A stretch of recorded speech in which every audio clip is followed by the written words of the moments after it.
You are watching Soundwave's Soundwave Sunday. Operation Question and Answer. Initiate. Booyah. Hello Autobots and Decepticons, my name is Soundwave, and I'd like to welcome you to another Soundwave Sunday! And I only have a few general announcements this time. I wanted to remind you guys about the big giveaway that I'm doing. All you have to do for that is leave a thumbs up and a comment on any of the Shadow of the Colossus videos and any of the videos over at Bros, my co-op channel, on the Crash Bandicoot 2 series. I will be picking some winners later this afternoon. I have already recorded the winners for those episodes, but I will be giving away more prizes in the future on those episodes as well. So just a reminder to be doing that. And also check out my Shadow of the Colossus series if you get some time. I realize it's not Transformers and it doesn't get the love that like Transformers does on this channel, but I really think it is my best playthrough ever. So I recommend checking that out. And if you haven't checked out Bros, go over there. It's funny. I think so, at least. I always laugh out loud when I'm editing the videos. I think we make a dynamic duo. So check it out. And other than that, I think Teenage Mutant Ninja Turtles should be done already. I think I would have uploaded that. If not, it is ending pretty soon, so check out the ending to that. It was a pretty fun game. I do recommend it on the 3DS. If you like dungeon crawlers and action, I think it is for you. Alright, let's jump into the questions. Our first question comes from Jacob Belima. Mr. Sir Hungry Mungry Dude Bro, if you were to see some characters in the new Robots in Disguise show that were featured in War for Cybertron, but not in Prime, who would they be? In all honesty, I'd love to see Ironhide, Warpath, and Jazz. Sound Blaster Sunday, episode 109. And I'd like to see Jazz too. Let's throw Jazz in there. Jazz would be cool. And if you haven't seen the trailer for this show, you can find it somewhere on the internet. In my opinion, it looks kind of like Tron Evolution, but a little bit more kiddie friendly. More brighter colors, and the animation looks a little bit more goofy. I don't know if goofy is the right word, but you guys know what I'm trying to get at. But to answer your question, I want to say the Seekers, Slipstream, Thundercracker, Skywarp, and of course Starscream will probably be in there anyways, but I want to see them. Our next question comes from Shadow Pirate X. Hey Mungry, has there ever been a Decepticon death where you, for whatever reason, felt sad for the dead Kai? Shoes, Sunday, number 109. Hold on, I'm gonna do that one again. Shoes, Sunday, number 109. There we go, that felt better. And Shadow Pirate X, here's a hint. Starscream, of course! G1 movie, he gets just blown to smithereens. Although he didn't technically die because he can't die, he just became a ghost. But whatever, I still felt sad for him at the time. Our next question comes from Jeff Tavis. Hey Mungry, what game mode would you recommend on Transformers Universe for a person who thinks it's too complicated? Soundwave Sunday 109.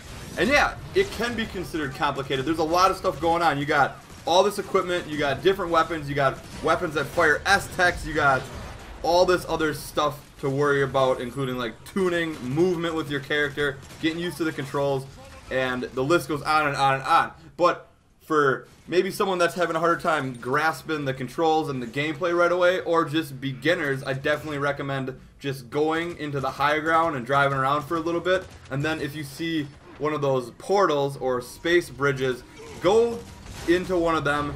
They're called Crisis Mode, and they're player versus the environment, and you can fight against a whole bunch of Terracons in that mode, and it's great practice, especially if you want to do PvP later on. So yeah, I recommend that. Do the Crisis modes.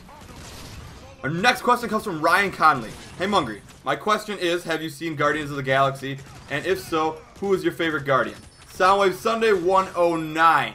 Yes, I have seen it. I have seen it twice, and personally, it is my favorite Marvel movie, hands down. I like every one of the Guardians. I like how they're all kind of a bunch of losers, and they save the world. It's like my type of heroes. I think it's just hilarious, and I recommend the movie to anyone out there. It's a great movie. And my favorite Guardian is Star-Lord. Who? Star-Lord, man. The legendary outlaw? Of course! Yes! And I know Groot and Rocket get a lot of love, but I really do like Star-Lord or Chris Pratt. He's a great actor, and I thought he played that role excellent. So he is my favorite for sure. Our next question comes from TFFOC Dinobots. Hey Mungry, if Michael Bay were to make a second Teenage Mutant Ninja Turtle movie, what would you expect for it? Soundwave Sunday 109.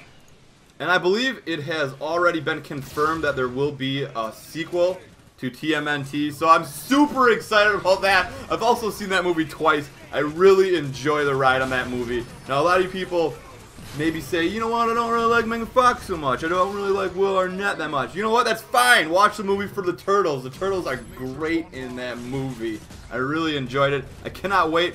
Also, Michael Bay was a producer of that movie. A lot of people think he directed that. He did not. Now, I don't know how much say he had with the director, Jonathan Liebesman, but Michael Bay did not direct that movie. But for the future one, I want to see some well-known villains from the Turtles. Maybe 2 of them. I want to see Baxter Stockman as half fly, half human, and I want to see Bebop and Rocksteady, because I think those 2 would be hilarious. And maybe even a little bit of Slash in there would be pretty cool. So it would make an epic movie if they had all those guys. And then there's a lot of bad guys in the Turtle universe. You could like throw in Krang at the end. It would set up perfectly for a 3rd one. So I think that'd be amazing. Our next question comes from King Thunder 345. Hey Mungry, have you seen the test footage for Deadpool movie yet? If so, what are your thoughts? P.S. You should try to watch it as soon as possible because Fox is trying to get it taken down. Ba weep ground out weep nitty bomb. Soundwave Sunday 109. Yes, I saw it right away when it was first released, and I thought it was hilarious. Ryan Reynolds has been wanting to redo Deadpool ever since he got just butchered in X-Men. So I'm happy that they're making a Deadpool movie for him. And I'm not like a huge Deadpool fan or anything, but I think he's cool, and I think the movie will be action-packed. It'll be hilarious because Deadpool is known for those really just weird jokes. And he is a mutant that is an expert martial artist, so it's going to be a pretty cool movie. And if you haven't seen the trailer, check it out. It's pretty hilarious. They show Deadpool like dropping into this car full of people and then just making all these jokes while shooting them up and using his swords and stuff like that. So yeah, I'm excited for it. Our next question comes from Pixar Prime 10. Hey Mungry, dude brah, as you know, I'm a huge fan of Smash Bros. And one of my favorite parts of my life is when I get to play Brawl with you. When the 3DS version comes out, can we register friend codes and play together? It'll be awesome. Smash Bros. Sunday 109. And I wanted to say to everybody that is a Smash Bros. Fan, expect a lot of Smash Bros. On my channel. That game is going to be awesome. I'm going to be playing it both on the 3DS and the Nintendo Wii U. I cannot wait. Also, I haven't even set up like my 3DS for internet. I should probably do that and get that friend code out there. And I'm going to be giving you guys my friend code. So anybody with Smash Bros. Is going to get like the priority. I'm going to be able to add you as soon as I figure out how that is all set up. So, yes, Pixar Prime, yes. Our next question comes from Dylan Pham. Or is that Ham? Is that a silent P? You bringing in the ham, bro? Sup, broski? How do you feel about Transformers Universe's removal of Energon requirements for respawns? Just wondering because that means more quality time with your favorite Autobots and Decepticons. Cough. I should probably maybe cough really here, right? Right? That's what that means. Diablo. Catapult. Cough. Soundwave Sunday, suckers. Oh, yes. And all in memory of Jazz, for he will forever be in our hearts for kicking cons arts on the dance floor. Oh, yeah. And actually, my new favorite Autobot right now, Flavor of the Month, Double Take. Love that guy. And I do have to say, Diabla is still my favorite Decepticon, and she is just a beast out there. If you figure out and realize her power of chaos, it is just an amazing, amazing experience with her. But to answer your question, I think it was a good idea that they removed that for now. I'm not sure about in the long run, because for now there's a lot of new players in there, and you can die pretty quickly in that game if you don't know what you're doing. And to see like the bot you're trying to play with just go offline is pretty devastating. And then to have to pay like relics or energon constantly to bring them back on, it can be frustrating. So I think it's a good idea for the beta. I'm not exactly sure if that's a great idea for the long run, because it basically allows you to play like me, really, really reckless. Because like in Meteor Storm, I don't care if I die. And I'm going to come back in with the same Autobot or Decepticon most of the time that I'm already playing in Meteor Storm. And there's no penalty for me doing that. So, I don't know if they're going to bring that back. But I think it's a good idea for now. Just because of the new players in the game. Our next question comes from Swedish Seacon. Mungry, quick question. How do you like the Shredder's design in TMNT movies? Soundwave Sunday 109. And I really liked it. I kid you not, I really liked it. I mean, I thought it fit well. They made the turtles really big, and they made them really powerful. So a normal human, even the Shredder, wouldn't be able to defeat any of the turtles with just his old tin can or can opener looking armor. So he had to have an upgrade, and I think this was perfect because the turtles could never defeat Shredder one-on-one, and they still couldn't in the movie, but together as brothers it can be done. So I thought the Shredder's costume and his abilities made for an even more epic movie. Our next question comes from Shadik Namikaze. Mungry, do you have any other favorite series besides Transformers?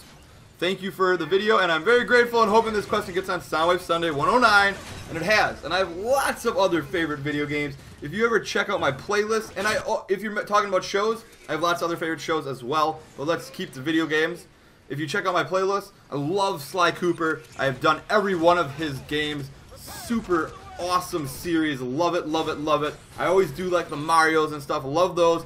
Huge, huge fan of The Legend of Zelda. I haven't done all those because they take a lot of time, but I have done 2 here, and I've done 1 on the Bro Bros channel. So I've done 3 total so far, and there's a lot of them. That is my favorite game series of all time, and I'm very, very excited for Hyrule Warriors. I cannot wait for that. Next month, I believe that is coming out a little bit before Smash Bros. On the 3DS, so I cannot wait. And any other series I can think of. I love Turtles. Turtle series is amazing. Mega Man is amazing. Shadow of the Colossus. Man, there's just so many good video games out there. If you're not playing a whole bunch of variety right now, you should be, because there's an adventure to be had with everyone, and they're all worth it, in my opinion.